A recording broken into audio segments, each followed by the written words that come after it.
Hello and welcome. This is Christine of Kyanite Psychic Services. And today I'd like to talk to you about the invaluable psychic tool of grounding.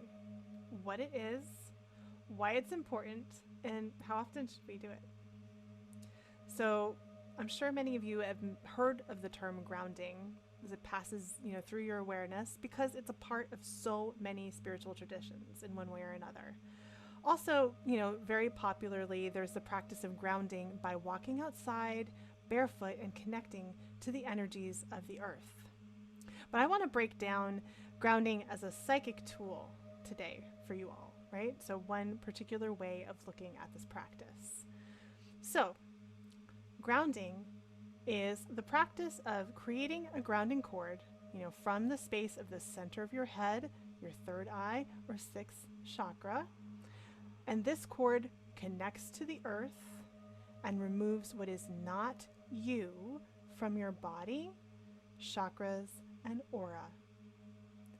So it's a relatively simple tool when you think about it, but it has a huge impact on your well-being and your daily life. Why is it important? So think of it this way. In our physical bodies, we have essential practices and bodily processes that eliminate what we no longer need from our physical body, right? So when you take a shower, which I hope you do regularly, you're eliminating any physical debris from the exterior of your body, right? Similarly, if you go to the bathroom, which again, I hope you're all doing, I'm being silly, but if you go to the bathroom, you're eliminating what you don't need from, your interior of your body, right? Need I say any more? So I'd like you to think of grounding in this way, especially if you're familiar with this practice, the practice of grounding. It's made its way into your sphere and then it's exited, or you have a hard time being consistent. Thinking of it as just essential hygiene might help you if you're struggling with making it a regular practice.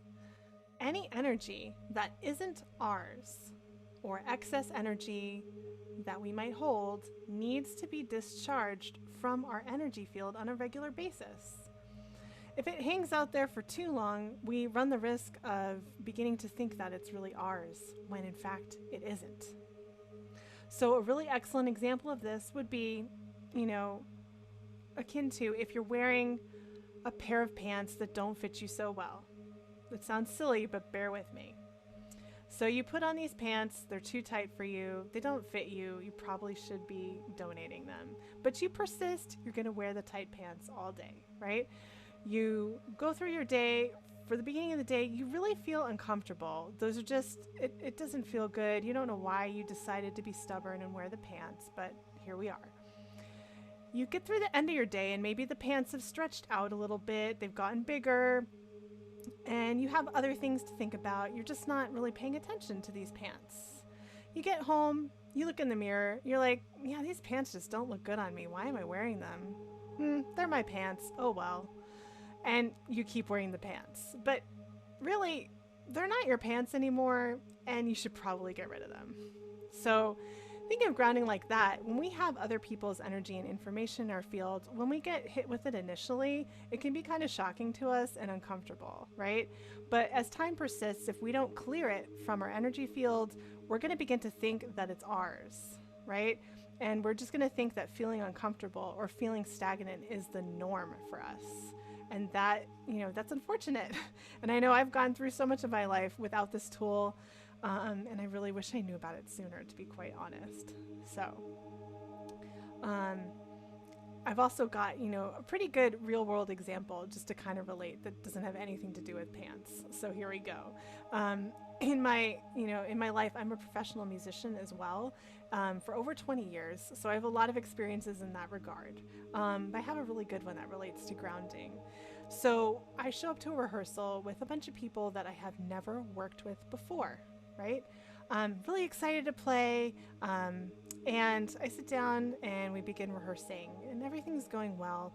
But as time persists, I start to feel really nervous and uncomfortable and kind of like I'm popping out of my head. I'm not focused. I'm just feeling nervous, thought out, right? I couldn't figure out why, and just kind of dealt with it as best I could. Then we go, there was an intermission in the rehearsal. Everybody's, stretching, etc. The person next to me leans over and says, "I'm so sorry. I just don't feel like myself today. I'm just really nervous and unfocused." And in that moment, when they spoke to me, I realized I was picking up all of their energy and thinking that it was mine. And I didn't have any way at the time to get rid of it. So I was just kind of dealing with it, right? So I wish that I knew about grounding at that time, because I would have been able to quickly and effectively deal with this other person's energy that they were unknowingly sending my way. So that brings me to, how often should we ground? And that is a question that doesn't have a concrete answer. In my personal opinion, I think that you should ground at least daily, right? So either in the morning, evening, whatever time works best for you. There's no one time of grounding in the day.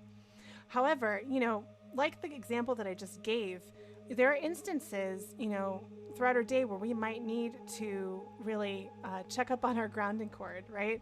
Create a new grounding cord, because they do wear out over time. There's something that you have to change daily. Create a new one, and then just go through the whole process again to specifically ground out energies that we're experiencing that we know are not ours, right? So there's no one answer to that question, but I would say a minimum of daily. And if you're wondering, how do I do this? This sounds amazing. I want to get started right now. I have a free grounding meditation that walks you through the process, and it is on my channel. I will link that video in the description below. So I hope that this video resonated with you today. I hope that it was helpful. And if you found this content helpful, please like and consider subscribing to my channel. And I'm wishing you all the best on your journey ahead. Thank you.